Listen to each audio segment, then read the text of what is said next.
students, today we will discuss important question regarding electric current. First है electric charge जो होता है वो जीरो भी हो सकता है, पॉजिटिव भी हो सकता है और नेगेटिव भी हो सकता है. इलेक्ट्रिक करंट की जो यूनिट होती है वो एम्पेयर कुलाम पर सेकंड, क्योंकि आई होता है Q divided by T. Q की यूनिट होती है कुलाम और टाइम की सेकंड. कोई वोल्ट मीटर है, उसके अंदर 0 से 0.5 वोल्ट के बीच में 20 डिविजन्स प्रेजेंट है, तो हमें लिस्ट काउंट बतानी है. तो देखो लिस्ट काउंट कैसे निकलेगी, 20 डिवीज़न किसके अंदर है, 0.5 वोल्ट तक है, तो एक में कितनी आ जाएगी 0.5 डिवाइडेड बाय 20, ये आंसर आ जाएगा. ये इसकी लिस्ट काउंट है. नेक्स्ट देखो unit of electric potential difference that is volt, या फिर हम ये कह सकते हैं जूल पर सेकेंड, जूल पर कुलाम. Resistance of metallic conductor increase होता है जैसे ही टेम्परेचर इंक्रीज होगा. रेजिस्टेंस किसी भी कंडक्टर का डिपेंड करता है लेंथ ऑफ कंडक्टर के ऊपर, एरिया ऑफ क्रॉस सेक्शन के ऊपर और नेचर ऑफ मटेरियल के ऊपर.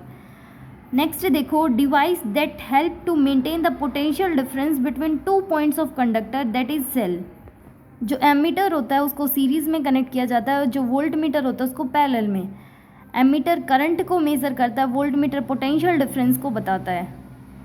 आगे देखो जो रियोस्टेट होता है वो हेल्प करता है to vary the resistance of the circuit.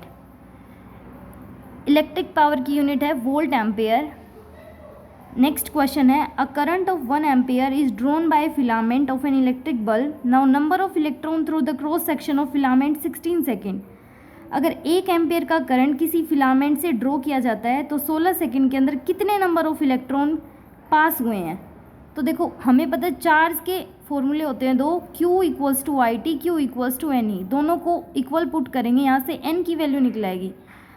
Current हमें गिवन है, टाइम गिवन है, चार्ज ऑफ इलेक्ट्रॉन हमें पता है, यहाँ से हम 10⁻20 इलेक्ट्रॉन आ जाएगा आंसर. यहाँ पे देखो एक ग्राफ दे रखा है I और V के बीच में. ये क्या रिप्रेजेंट कर रहा है, ये दिखा रहा है अगर किसी भी चीज़ की वोल्टेज ज़्यादा है, यहाँ पे देखो R3 की वोल्टेज ज़्यादा है इन कंपैरिजन टू R1, तो जिसकी वोल्टेज ज़्यादा होगी उसका रेजिस्टेंस ज़्यादा होगा. तो R3 ज़्यादा होगा, R2 उससे कम होगा और R1 उससे भी कम होगा. नेक्स्ट देखो जो रेजिस्टिविटी है वो चेंज नहीं होती अगर हम किसी भी रजिस्टर की शेप को चेंज करें. An electric kettle consume 1 kilowatt of an electric power when operated at 220 volt. A fuse wire of what rating must be used for it. क्या कह रहा है, कोई इलेक्ट्रिक केटल है वो 1 किलोवाट एनर्जी को कंज्यूम कर रही है, 220 वोल्ट पे पावर दे रखी है. तो देखो पावर इक्वल्स टू वी आई. अब पावर दे रखी है 1 किलोवाट, तो 1000 लिखेंगे हम यहाँ पे, वोल्टेज गिवन है, करंट निकलेगा 5 एम्पेयर. नेक्स्ट देखो डायग्राम दे रखा है यहाँ पे, एक्स वाई जेड की वैल्यू पूछ रखी है. एक्स वोल्ट मीटर होगा क्योंकि वोल्ट मीटर हमेशा सीरीज़ में कनेक्ट होता है. ये पैरेलल में है रेजिस्टेंसेस, तो वोल्ट मीटर पैरेलल में आएगा, तो वाई वोल्ट मीटर होगा. और ये क्या है, रियोस्टेट, जो कि रेजिस्टेंस को वेरी करवाता है. नेक्स्ट देखो number of electron in 1 coulomb charge. 1 coulomb charge में कितने नंबर ऑफ इलेक्ट्रॉन प्रेजेंट हैं, 6.25 इंटू 10⁻18. करंट की यूनिट होती है कुलाम पर second. Flow of charge continue until the potential difference of two body become equal और potential difference 0. देखो किन्हीं भी दो ऑब्जेक्ट के बीच में अगर चार्ज कम ज़्यादा है तो जब तक वो ट्रांसफ़र होता रहेगा जब तक या तो उनका पोटेंशियल डिफरेंस 0 आ जाए या फिर दोनों के ऊपर जो चार्ज है वो सेम हो जाए.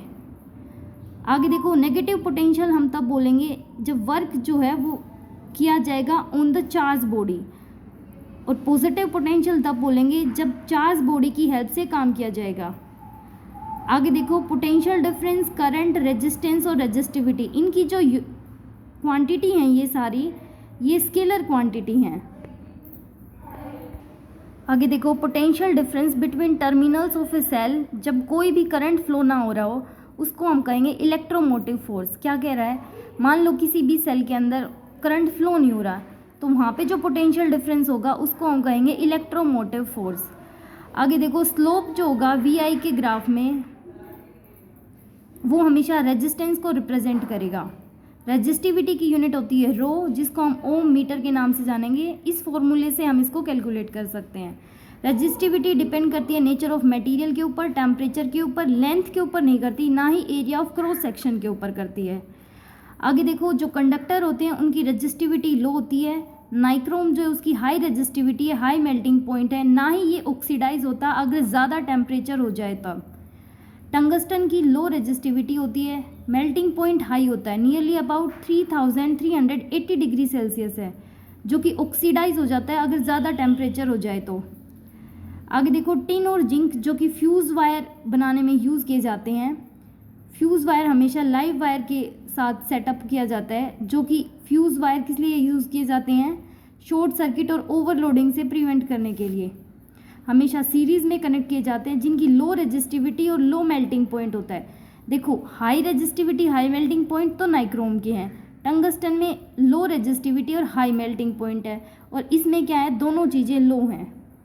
आगे देखो, जो रेजिस्टेंस है किसी भी एलॉय का, अगर टेम्परेचर इंक्रीज़ कर दिया जाएगा तो वो सेम रहेगा, और सेमीकंडक्टर के केस में अगर रेजिस्टेंस जो है टेम्परेचर इंक्रीज़ कर दिया जाएगा तो रेजिस्टेंस डिक्रीज़ हो जाएगा, और रेजिस्टेंस जो है प्योर मेटल के केस में इंक्रीज़ हो जाएगा अगर हम टेम्परेचर इंक्रीज़ करेंगे तो।